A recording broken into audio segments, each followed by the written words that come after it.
Hello guys, good morning. Um, yan sabta guys sa ating sa atong channel, sa ating YouTube channel no. Murag dugay-dugay tayo na nakahimo ta. Himo ta usab og kuan video no. Pero kuan man isa kung sang kahit anong panahimik natin guys, talagang sabog din ang ating utak sa karirinig ng mga kuro-kuro, palitan ng mga kuro-kuro between the government and then their lawyers, no? Dito sa Pilipinas. But it's sad to say, no? I don't really believe them because they have no, wala talaga silang specific na pinanindigan. Okay? Let's talk about ICC guys. No? Pero by the way, before we proceed, no? Shoutout muna sa ating mga OFWs nga pala.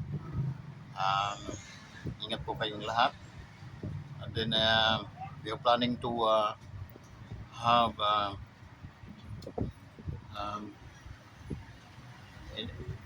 once a week meron tayong program regarding spiritual uh, motivation.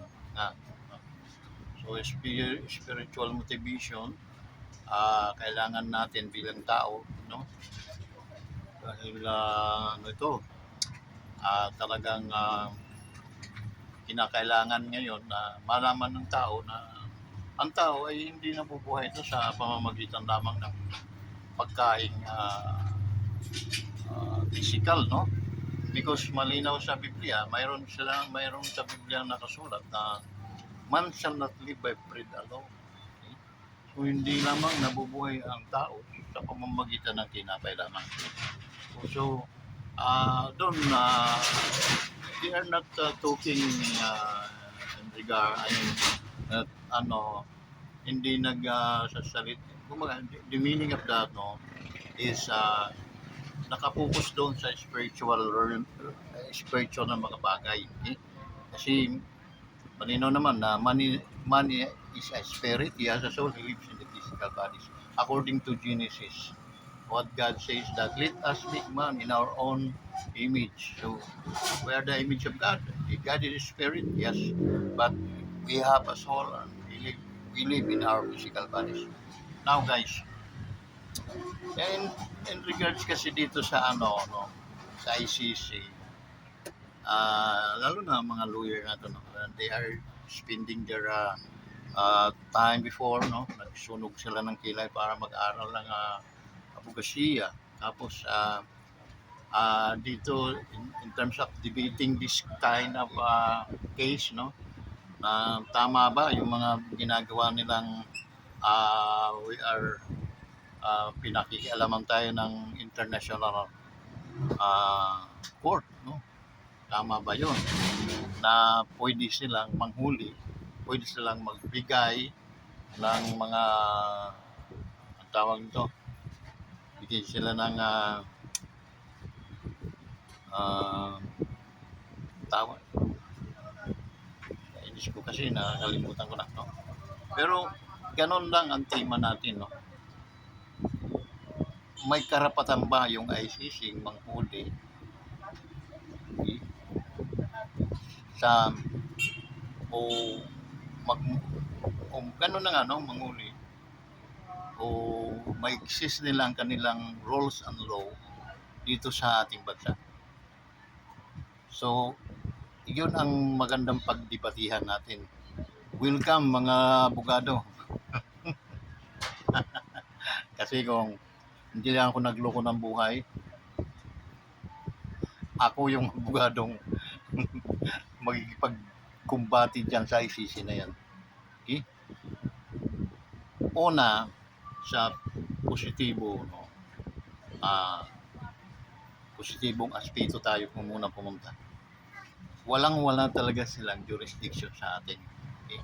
It means, kahit anong gawin ng bansang, ng international court na yon, wala silang jurisdiction. wala silang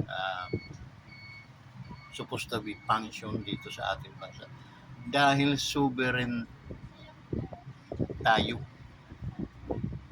May sa preamble na ano, elementary pa lang to. Tinuturo na yun. We are the sovereign Filipino people. Nobody can destroy our and lalo na mga tagalabas na makialam sa ating batas. Okay? So, mga abogado, kamot ulo. Kasi, if you're not, hindi kayo umaano dito sa an isyong ito, it means talaga napakabubo nyo. No? Napakabubo. Because, simpleng-simple. Parang nag-kontrata tayo. Kontrata tayo. Yung kontrata pumasok sa akin. Pero yung kakontrata ko pala, hindi naman siya yung right person na makikipag-ano in terms na magkaroon ng effectivity or maging ano yung kontrata namin. So definitely, once na nalaman ko yon na hindi naman pala siya yung authorized person na pwedeng makipag-contract sa atin, void agad yun. Hindi doon nagkakalayo sa situation ng ICC na yan. Because we are not their member. No? Nag-ano na tayo sa kanila.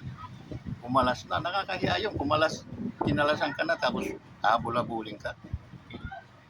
Pangalawa, functional yung ating